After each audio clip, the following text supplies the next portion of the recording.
এই ওয়াকাফ বিলের সূচনাটা কোথা থেকে, এর জন্মলগ্ন কোথা থেকে? ওয়াকাফ বিলটা প্রধানত আমাদের ভারত যখন স্বাধীনতা লাভ করে, ভারতকে যখন স্বাধীনতা ডোমিনিয়ন দেয় ইংরেজ সরকার, ব্রিটিশরা, তখন ভারত দুই ভাগে বিভক্ত হয়। সেটা হলো 1947 সালে 15ই আগস্ট ভারত স্বাধীনতা লাভ করে এবং 14ই আগস্ট পাকিস্তান স্বাধীনতা লাভ করে। এইবার ভারত মূলত স্বাধীনতা লাভ করে হলো তোমাদের ধর্মের ভিত্তিতে। ভারতকে হিন্দুস্তান বলা হয়, ভারতের রয়ে গেল হিন্দুরা, পাকিস্তানে চলে গেল মুসলিমরা।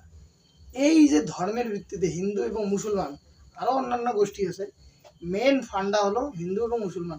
এছাড়াও অনেক ইতিহাস, ভারত বিভাজন হওয়ার পিছনে, ভারত ভাগ হওয়ার পিছনে অনেক বড় ইতিহাস।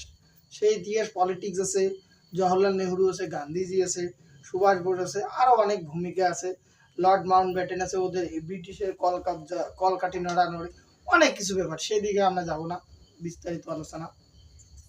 তো ভারত যখন স্বাধীনতা হলো, তারপরে পাকিস্তানের কিছু হিন্দু ভারতে আসলো এবং ভারতের কিছু মুসলিম পাকিস্তানে চলে গেল।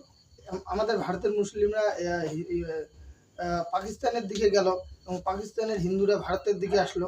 এই যে যাওয়ার পথে যখন ভারতের 1947-এর পরে কংগ্রেস সরকার দীর্ঘদিন ছিল, আমাদের ভারতের সবচেয়ে বেশি দিন রাজত্ব করেছিল জওহরলাল নেহরু, প্রধানমন্ত্রী, ভারতের প্রথম প্রধানমন্ত্রী। ইনি সবচেয়ে বেশি সময় ধরে ভারতের প্রধানমন্ত্রী পদে আসীন ছিলেন। এই যে তখন কংগ্রেস সরকারের একটা জামানা চলছিল, এই সময়টায় ভারতের যারা মুসলিম ছিল, এই মুসলিমগুলো যখন পাকিস্তানে গেল, তারা যে এই যে বাড়ি ঘর সমস্ত সম্পত্তি, এই সম্পত্তিগুলো রেখে তারা পাকিস্তানে চলে গেল। এই যে সম্পত্তিগুলো তখন তারা ওয়াকাফ, অর্থাৎ তাদের একটা বোর্ড ছিল, ওয়াকাফ বোর্ড, সেই ওয়াকাফ বোর্ডটাকে স্থানান্তরিত করলো। কিসের জন্য স্থানান্তরিত করলো?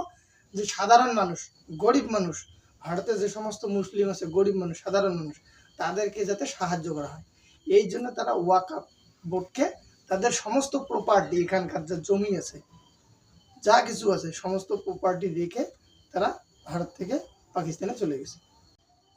তখন কিন্তু বাংলাদেশ ভাগ হয়নি, বাংলাদেশ ভাগ হয়েছিল 1971 সালে, এটা সবাই জানে।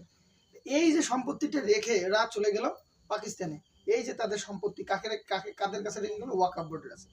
এই ওয়াকাফ বোর্ড সারা ভারতবর্ষের যত মুসলিমের এইরকম সম্পত্তি আছে, সবাই যারা দান করে, নিজের ইচ্ছায় দান করে, তারা ওয়াকাফ বোর্ডের দ্বারা পরিচালিত হয়।